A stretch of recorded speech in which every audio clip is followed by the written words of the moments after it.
It was the most bitched about Canadian Grand Prix that we've probably ever seen, quite frankly, this past weekend in Montreal. And with all this talk lately about the show, refueling, coming back again, getting banned, tyre and fuel management, is it something we legitimately have to complain about, or is this another mask made up by the fans to protect us from the real issues in Formula 1 at the moment? That and a lot more as I break it all down here on this next episode of Dre TV. Welcome to you all at home. You've still got a chance to win this race, haven't you? Just try. I wanna be the only one to make you feel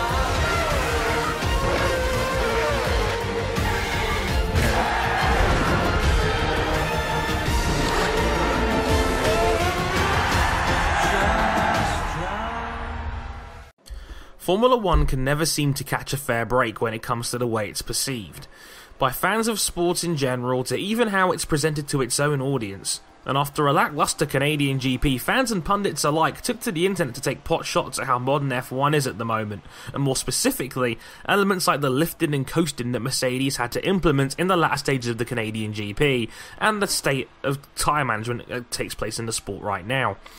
Now, I'm not naive as a reasonably intelligent Formula 1 fan. The sport may have 400 million fans worldwide, but in the eyes of many, it'll always be a non-sport with guys just going around a circuit over and over again.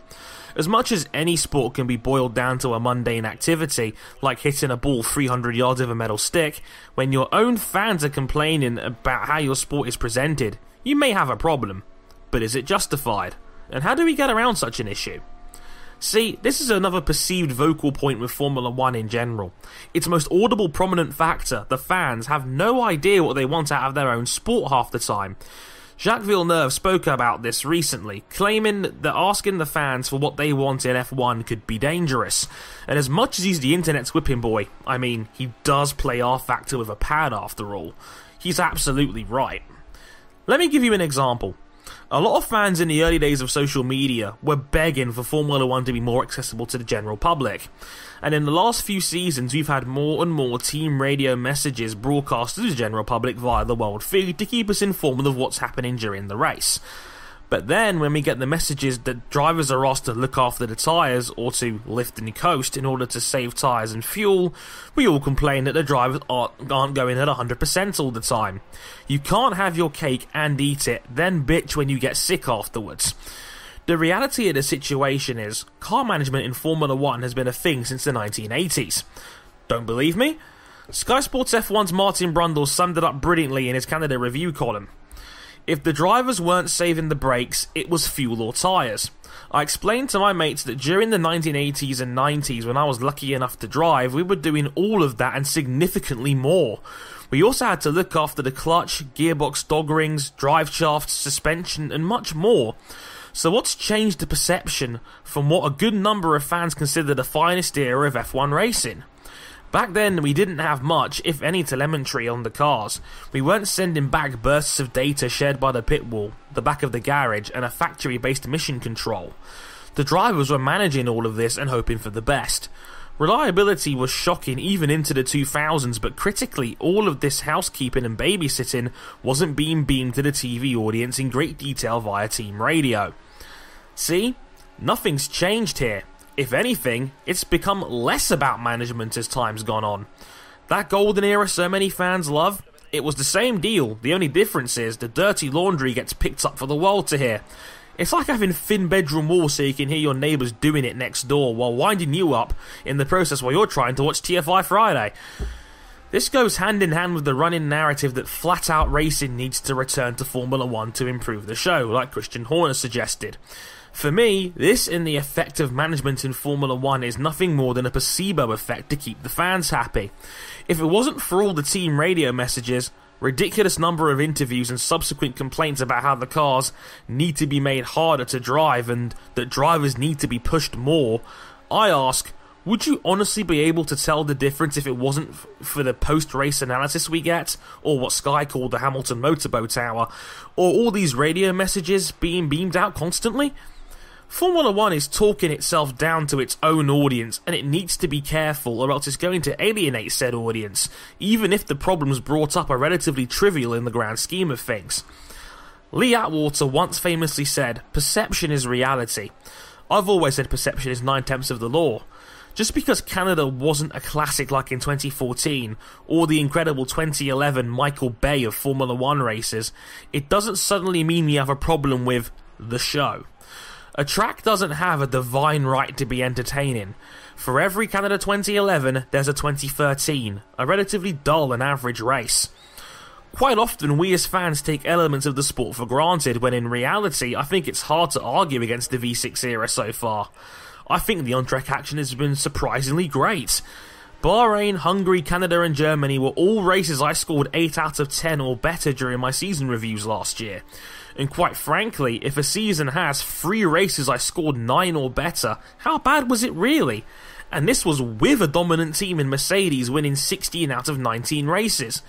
In the words of my dad when I was disappointed to not get a PS2 for my 9th birthday, "They can't all be winners, son." And if you want proof as to where the real issues are in F1 at the moment, take one look at the championship table. Spot a pattern? That's right, Felipe Nasr and Pastor Maldonado are the only drivers topping a complete Noah's Ark Championship League table at the moment. We've only had 5 different men on the podium this season through the first 7 rounds. That's never happened before. 19 out of the 21 podium spots this season have been taken by a combination of Lewis Hamilton, Nico Rosberg and Sebastian Vettel. Maybe that's the conversation we ought to be having instead of whining when Hamilton has to coast with 2 laps to go in a Grand Prix. But hey, as I said, perception is 9/10 of the law, and maybe that's the problem. And I fear it'll take something drastic to shake off that point of view.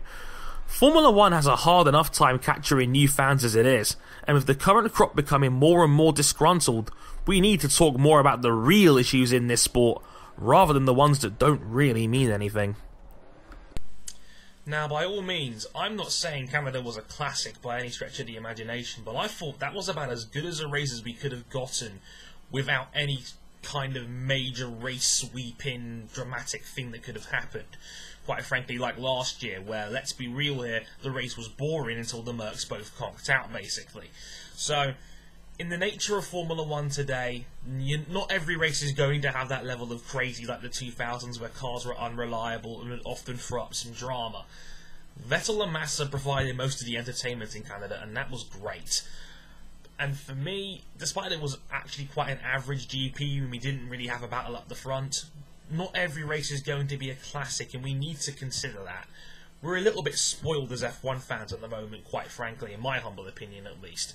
And for me, it's another mask for yet more other bigger problems that need to be addressed in Formula 1, like competitive balance and the political nature of Formula 1 as it is. But I'm saving that for another video. But let me know what you thought of this episode. I made some changes. I made the episode a lot shorter, and I also went out on my way to script and actually wrote this episode out as opposed to what I normally do, which is just talk off the cuff. Let me know if you prefer the style of me being scripted or me freehanding it like I normally do. I'd love to hear your thoughts on that as ever. And yeah, if you enjoyed this video... Also, by the way, before I go, check out Krecken's video he made on his channel regarding the WEC and why it's just kind of a fad right now and why endurance racing isn't as popular as it probably should be at the moment. It's a very, very good video and I highly recommend you check it out. In the meantime, I've been Harrison101. Thank you very much for watching, and I'll catch you guys next time. Sayonara.